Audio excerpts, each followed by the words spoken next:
Okay, so now we're going to do our own paper mache project. We're going to do a fish, and this is based on the project that we just looked at the museum in Mexico City. So you have a balloon, and you have glue, and you have tissue paper. This all came in your supply kit with communities and schools. If you didn't get a supply kit, you can get all of these things from the dollar store. The other things that I'm using are some water, a bowl, a tablespoon, and a fork. Okay, so the first thing we're going to do is cut up all of the paper, because as you continue to work on this, your hands are going to get really sticky. So the first thing we're going to do is blow up the glue.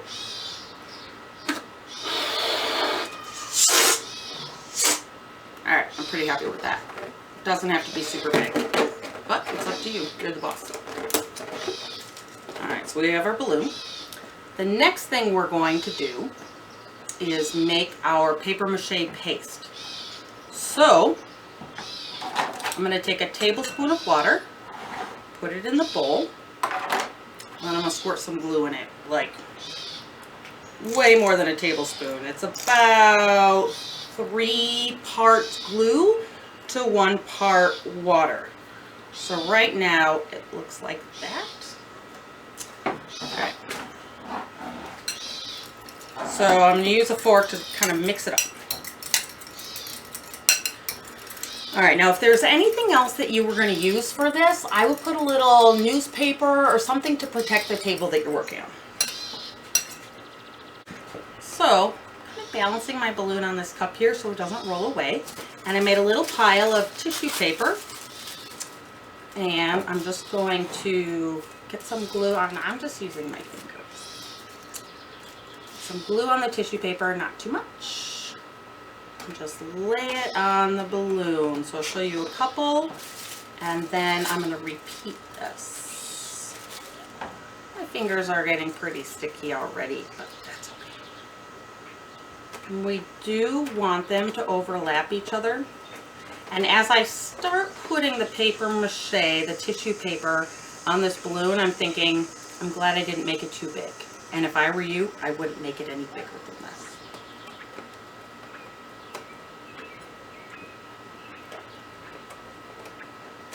Well, as I'm working, I'm finding that it can be a little bit easier if you just lay the tissue paper on where there's already been a little bit of glue, and just put a little bit on my fingers and I just wipe it on. That's working really well.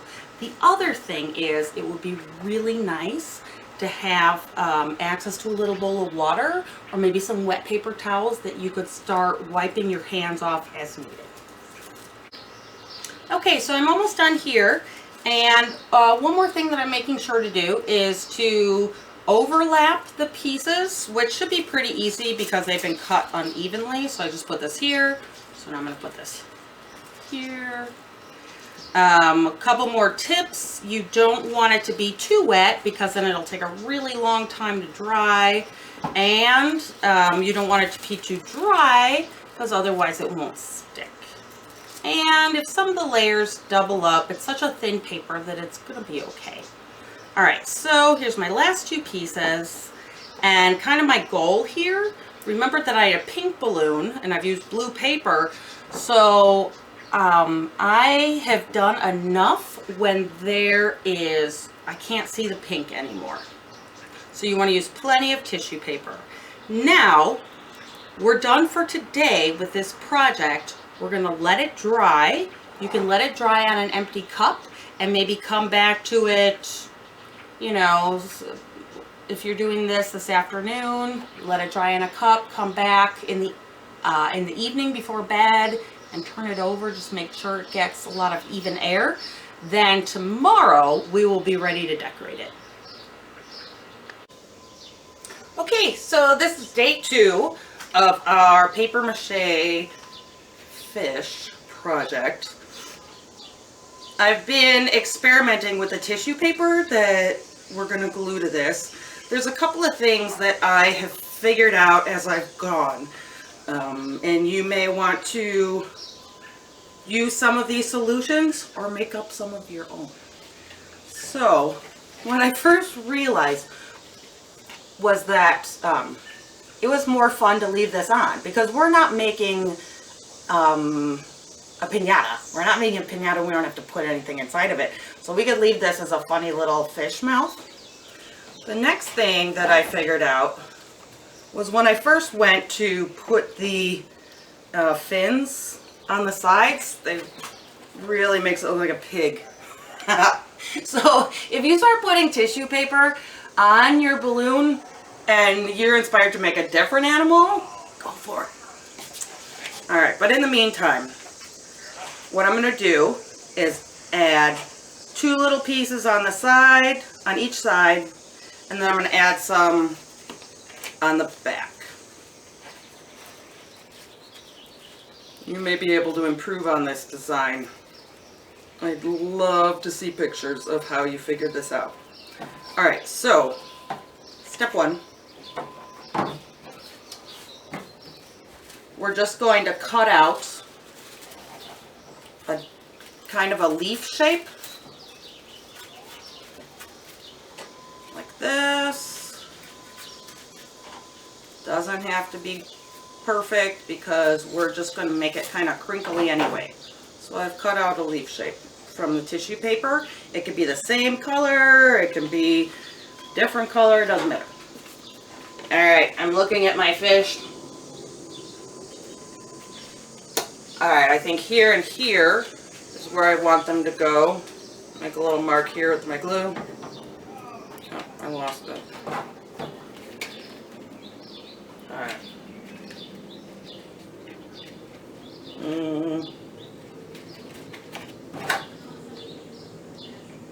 Alright, and maybe I'll crinkle this up a little bit, trying to make it look less like pig ears.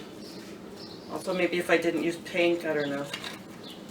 Alright, so glue that on. Pretty easy. Glue on another one.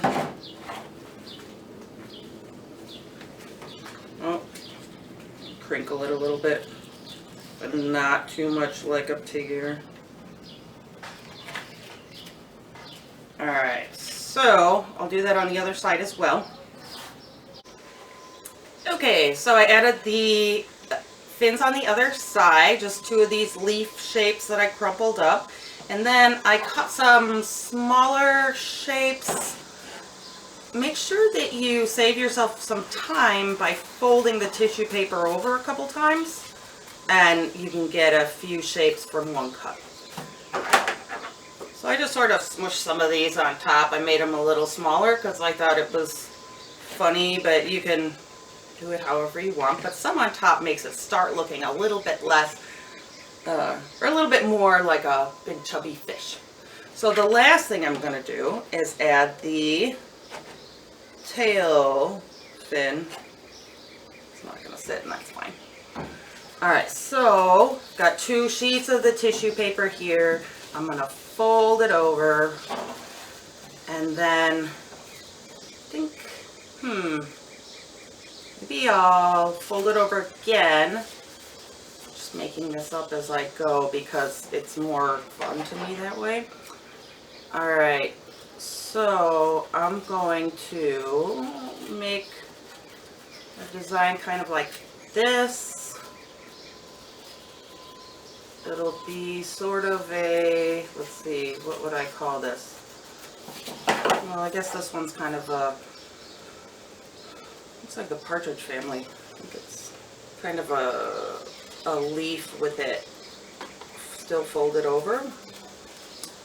So, pull those apart. Now, yours does not have to look like this folded over mustache, but, you know, that's what I was thinking.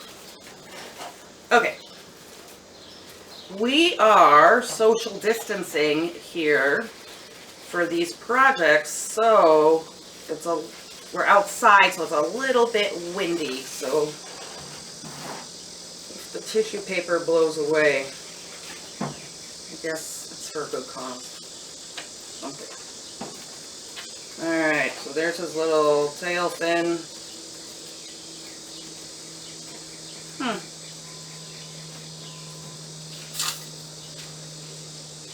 All right, so now in the piece that we were looking at from the museum in Mexico City, I'll layer these a little bit. So in the piece that we were looking at from the museum in Mexico City, there was a ton of stuff on the paper mache. So if you have a supply kit, I provided some kind of sparklies, some pom-poms, and glitter glue.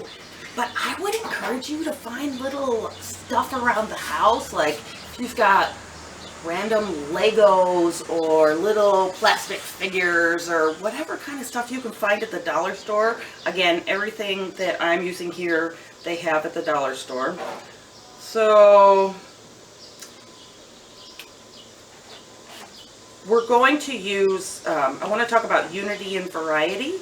So how are some of these the same and how are some of these things different? So here, these are all round.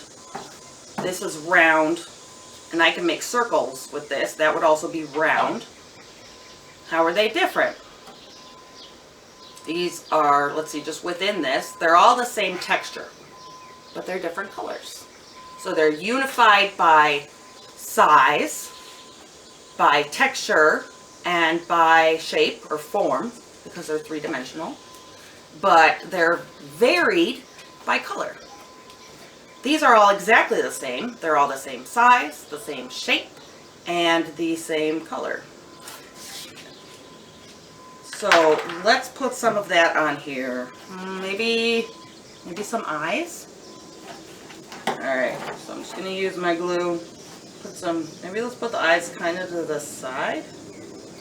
You know what? I don't like where I put that eye, so I'm just gonna wipe it off. And oh, he's crying. And maybe pom-pom eyes. How about blue?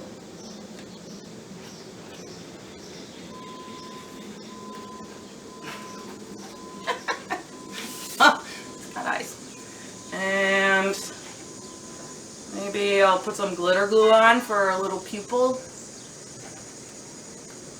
And maybe it would be kind of fun if he was looking off to the side. Alright, so there we are. Alright, and then, I don't know, let's just sort of decorate him. I'm going to give him some squiggles. If you have markers or paint at home, you can make silly stuff on here. And I just want to have a variety of things here because it's fun and colorful, and that's the kind of thing that we are looking at. Let's see.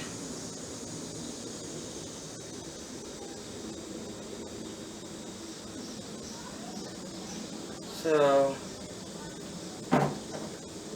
some more pom-poms. That's too close to the eyeball. Maybe I'll avoid using the blue pom-pom because it'll just look like an eyeball even more than it already does.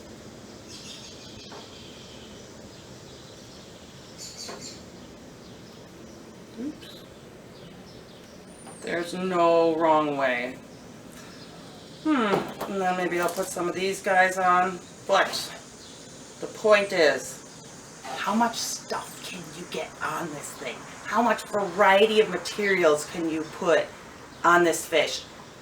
This is just some starters. The sequins, the pom-poms, the glitter glue. Maybe don't use glitter because it gets all over, but there's glitter glue. And any little toys you find. Look at the piece of art, again, that we looked at. The altar piece from the museum in Mexico City. And see if you get some ideas of what you would like to put on yours so you can make it as busy and colorful as possible.